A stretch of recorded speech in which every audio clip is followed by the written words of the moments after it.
welcome to this lecture series of Computer Architecture and Organization. My name is Sharad Gupta and this is the very first lecture of this series. In this lecture, we will discuss introduction to computers and computers of mechanical era. Okay. So, what is a computer? A device that can perform computations or mathematical calculations is known as a computer.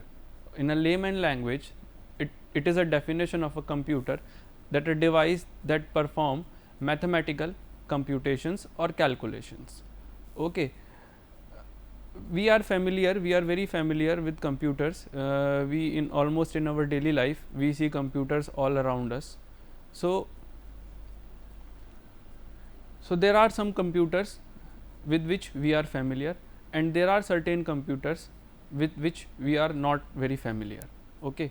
So, computers with which we are familiar are mainly desktops and laptops, personal computers that we see all around us in our schools, in our offices, at our home, all are personal computers. So, desktop and laptops are mainly personal computers. Okay. Then servers, larger computers, mobile phones, these are also computing devices. Why? Because they can perform mathematical computations. Okay, we can play games on our mobile phone, we can do various stuffs on our mobile phone. So, they can perform mathematical calculations also. So, mobile phones are also a kind of computers. Any device that can perform mathematical calculations, it can be called a computer in a layman language term. Now, there are computers with which we are unfamiliar. They are all around us. We cannot see them.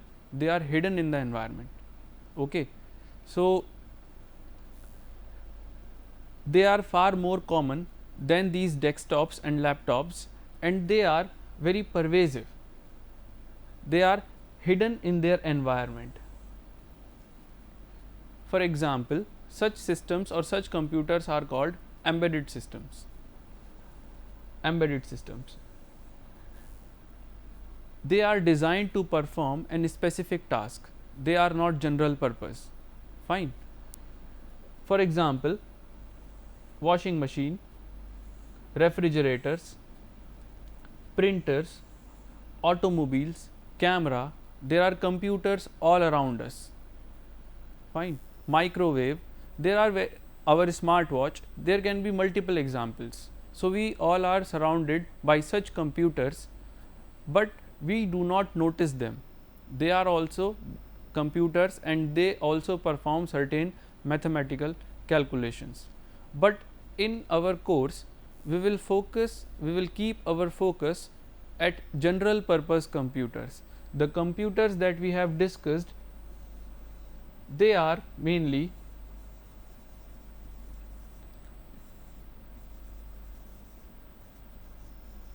general purpose. Okay.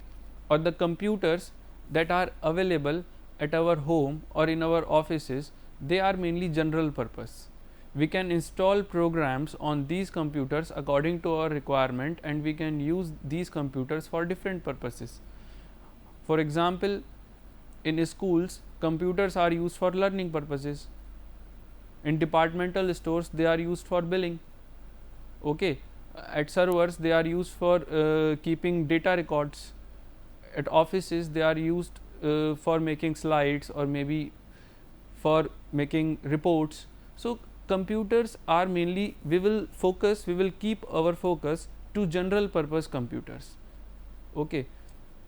So, this is all general discussion about computers. So, as engineers, we need a more formal definition for computers, and we should discuss and we have to discuss in this subject the functions of computer in more details. Okay. So, let us see to this. So, this is a more specific definition of computers. A computer is a general purpose device that can be programmed to process information and yield meaningful results. Okay. So, mainly it is a general purpose device that can be programmed according to the requirement it can take data, and it will generate meaningful results by processing that data. Okay. So, this is a specific definition. So, now what are the basic functions, very basic functions that a computer should perform? First of all, a computer should be capable of processing data. Okay. Second, it should have some storage capacity. Why? Because computer has to store program and it also has to store data. Okay. So, data storage should be there in a computer. Third, data movement. This device or this computing machine should be able to take data and instructions and also to give out data and results. So, it should be able to take input and should be able to give output. Also, this data has to be moved internally from memory to this processing unit. If data is stored, then there has to be a memory unit, and if data is processed, then there has to be a processing unit. So, this data has to be moved. So, there is some mechanism of this data movement. And fourth and most important, a control unit. To control all these operations, there should be some control mechanism. Okay. So, let us discuss these functions with the help of this simple diagram. Okay. So, for 4 functions, for every function there is one circle. This is some data movement apparatus. Why? To take data from environment, to take instructions from environment, and to give results to the destination or to the user. Fine. Then data has to be processed, then there has to be some data processing facility, and there has to be some data storage facility. And most important, there should be a control mechanism to control the operations of all these apparatus and facilities. Okay. So, these are the basic functions of a computer system. So, the device at which data is stored, we call it memory. Okay. The device that processes data, or the part of the computer system that processes data, we call it a CPU, central processing unit. And the devices that are used to take and give data to the environment, they are called IO devices, input output devices. Fine. And this is called control unit that controls the mechanism. Fine.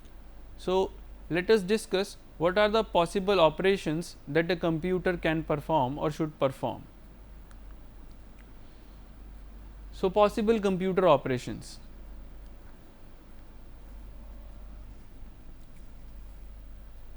These are the 4 possible computer operations. First of all, let us see same 4 circles: data movement, input output devices that we have just discussed, then storage, memory, data processing, that means CPU, and controlling and interconnections to control all the operations. So, what are the different operations that are performed using a computer system? First of all, we can either move data only. Like in communication systems, there are chances that data is only moved from one location to another. Data is not stored and data is also not processed. So, this can be a one possible operation, that data is moved from one location to another. So, this is one operation. Second operation, data from peripheral or from environment is coming and it is stored in the memory, or data is retrieved from the memory.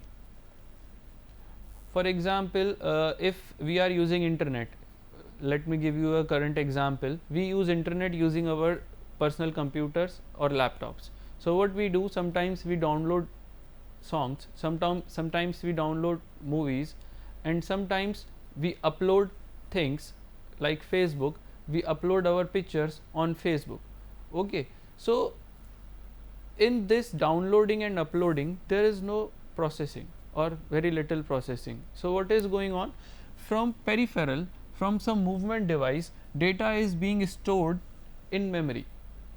We are storing a movie in memory, or if we are uploading certain thing from the computer, then from storage we are giving that data to a peripheral device, mainly a communication or modem. Through modem we are uploading it at internet. Okay. Third operation is, for example, there is some data inside memory. What we are doing, we are using that data, we are processing that data, and after processing it is the result is again stored in memory. Okay. In these two operations there was no data processing, but now in these two operations data is also being processed. So, there can be two possibilities: either data is being processed from memory and again the result of processing is stored on the memory. Another possible operation is that data can be that has to be processed is given from the environment, it is processed by the processing unit and result is stored on the memory, or data is taken from the memory, it is processed by the processor and result is given to a peripheral device. So these are the possible 4 operations that a computer system normally performs. Okay. So either data can only be moved or data can only be stored without processing, like we download things, we upload things, then we use those, we see those datas, we open those movies, or if we have downloaded a game, we install that game and then we play that game. So either data can also be processed from a memory location and it can again be stored from a memory location, or data can be processed from a peripheral device and it can be processed and stored on memory. Like if we are playing a game, so from keyboard and mouse we are giving input and also the software is in the memory. So data is being taken from memory, input is coming from mouse and keyboard, and then it has been processed and then it has been displayed on the monitor as output. Okay. So these are the possible computer operations. Fine. Next is structure. Till now we have seen what are the functions of a computer. Now in this slide we will see what is the internal structure of a computer looks like. Fine. So mainly structure is the way in which components are interrelated. So this is the overall contents of a computer system. We have already seen there has to be a data movement device, that is input output IO written over here. There has to be a data storage facility, that is main memory. Okay. There is something that is used to process that data, it means CPU, central processing unit, and there is certain facility to connect all these different blocks. So that is called system bus. Okay. Interconnections, we have to interconnect CPU, memory and IO devices. So we connect those things through buses. These interconnections are called buses. We will discuss these in more details. Now you may be wondering, where is control unit? Now in modern computers the control unit has been embedded into this central processing unit. So it is the part of this central processing unit. This will store the data or result, this will be used to move the data with the environment, but this part will mainly process the data and it will also control the operation of all the computer, of the device, overall device. So this part is very important, central processing unit. So we have to look what are the main components of this central processing unit. So over here, what are the main components of this CPU? First is ALU, we have to process data. So ALU, arithmetic and logic unit. ALU is short form for arithmetic and logic unit. It can mainly perform various operations, arithmetical and logical operations. Fine. To process that data, then there has to be some local storage units. Local storage units. There is main memory, but when data is processed, there are certain intermediate results, and those intermediate results should be stored locally close to the ALU, so that they don't have to be fetched again and again from memory. They don't have to be stored again and again on the memory. It takes more time to store data again and again on memory and to retrieve data again and again from memory. So we have to store that data, intermediate results or data that has to be used again on the local memory. So these are registers, these are shift registers that you must be already studied in digital electronics. Okay. Then there is your control unit. It will control the operation of the CPU and the whole computer, and there has to be an internal bus to connect all these things. These all blocks has to communicate with one another. So internal bus. So what are the contents of this control unit? So there are various logics inside this control unit: sequential logic, combinational logic. Okay, so there is a logic part inside this control unit. Then it has certain registers and decoders, mainly instruction registers. So whatever instruction that has to be executed, there has to be instruction register that must be used to store that instruction. Okay.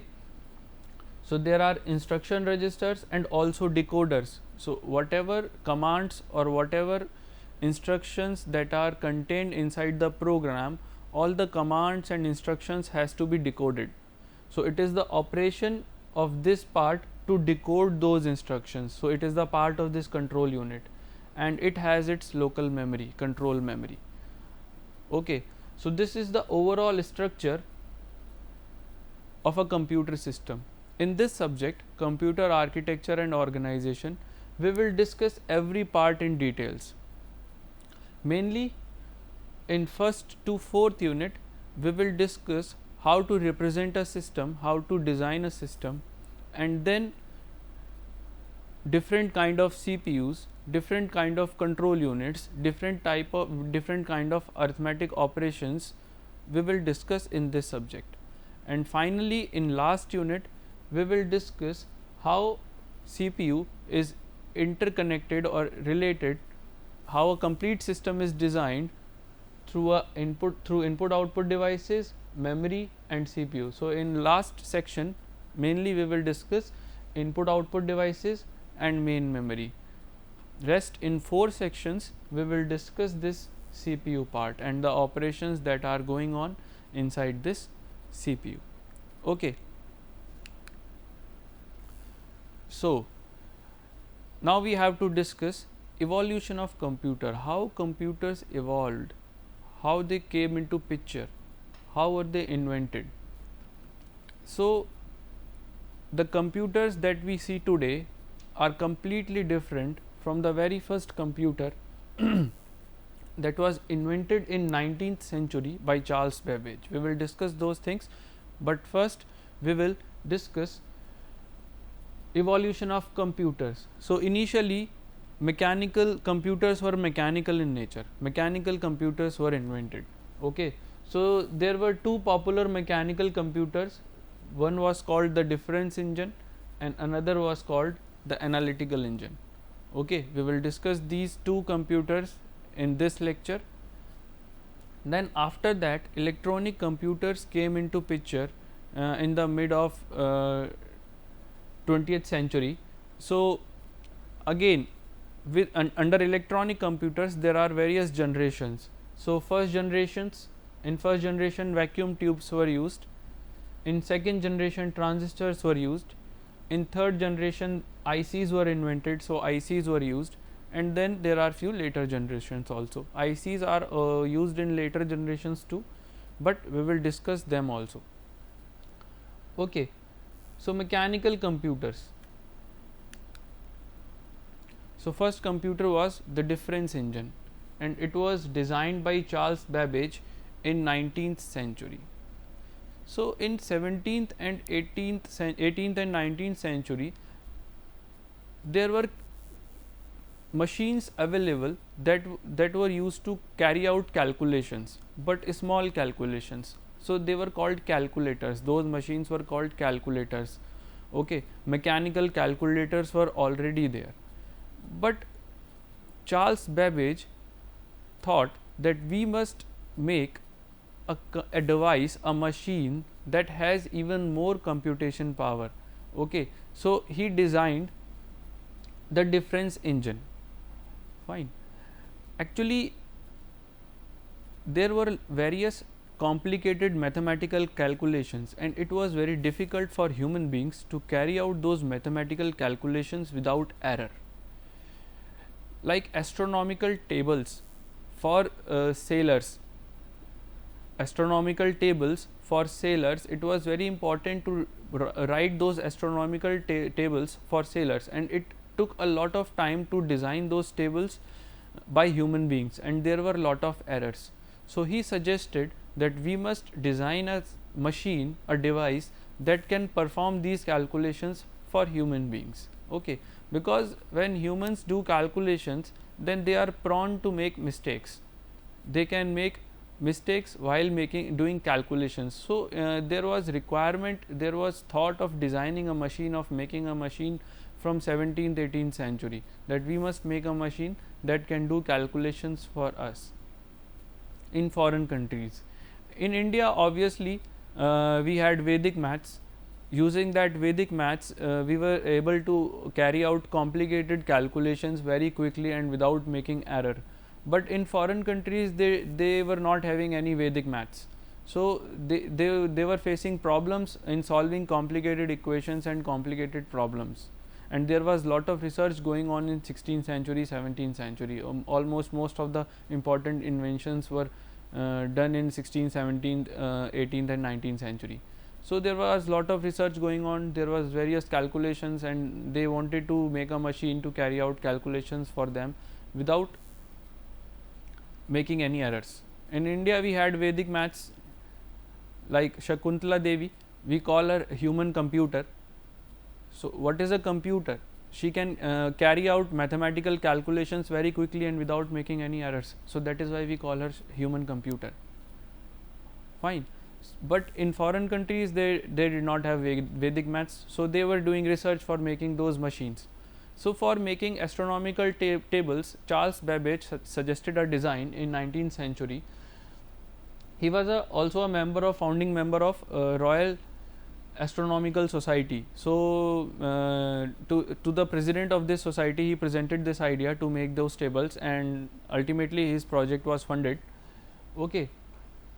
So it was very first computer to perform multi-step operations automatically. It was very first machine. In that time, calculators were available, so but they could not perform multi-step operations automatically. Steps have to be given to them again and again. Okay, instructions has to be given to those machines again and again. But this machine could perform multi-step operations automatically. That is why it is called the first computer. It was intended to compute and print mathematical tables automatically, mainly logarithmic tables for sailors. Okay, intended to compute and print mathematical tables automatically. So not only computing, for it was also able to print also. So you can imagine mechanical computer how it can print. Okay, so there was punching cards. So information was printed on through punching cards. So it also contained several registers, each of which stored single number. What is a register? We have just discussed. You have already studied in digital electronics shift registers. A 8-bit register can a register that contains 8 flip-flops can store 8 bits. Okay, so it had several registers but each register can store only a single digit number. Okay. So it was designed to stamp its output into soft metal. So printing, we discussed how it can print. It can print its output through a stamp into soft metal, designed to stamp its output into soft metal, and that soft metal was used as output. Difference engine number 2 was never completed. Okay, so Charles Babbage designed a protocol. He made a protocol to represent it in front of the Royal Astronomical Society and its president. So he designed a prototype, got fund, but he could not design the overall machine, the final product he could not design. That the name given to the final machine, difference engine number 2. Okay, so he could not design that final project. Why? Because he got a much better idea. And what is that idea? The idea of analytical engine. So more powerful computing machine than the difference engine. Okay, so he hired professionals to make mechanical parts of these computer systems. Okay, so one of the reason for Babbage's failure to complete the difference engine was the idea of this analytical engine. It was first general purpose computer. So what is a general purpose? That can be programmed. Instructions can be given according to the requirement of that computer. Okay, first general purpose computer ever designed, fully program controlled, automatic mechanical digital computer. So also this was first digital computer. The difference engine was decimal in nature, but this computer was first digital computer, mechanical but digital. So it can store it has very large storage, could store 1050 digit numbers. Okay, 1050 digit numbers. So storage was very high. It also had conditional control transfer, like if then else instruction. Imagine in 19th century, in a mechanical computer, he devised a conditional instruction, that is if then else statement. Okay, so this is the overall architecture of that analytical engine, and even the initial electronic computers were based on this architecture. So what is the architecture? There were various parts of this machine. First is the mill. What is the mill? It was arithmetic and logic unit of this machine. So Charles Babbage named it the mill. So it was capable, it was able of performing arithmetic and logic operations, and these operations were performed in this ALU. Second, with ALU connected was main memory, and he called it the store. So storage was very high. 50,000 digit numbers this machine was able to store in those times, mechanical computer. So he named it the store.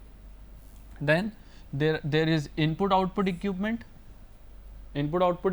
for data movement, this one, for data storage, this part, and for processing and controlling, this part, program control unit and processing unit. Okay, so what are input output equipments?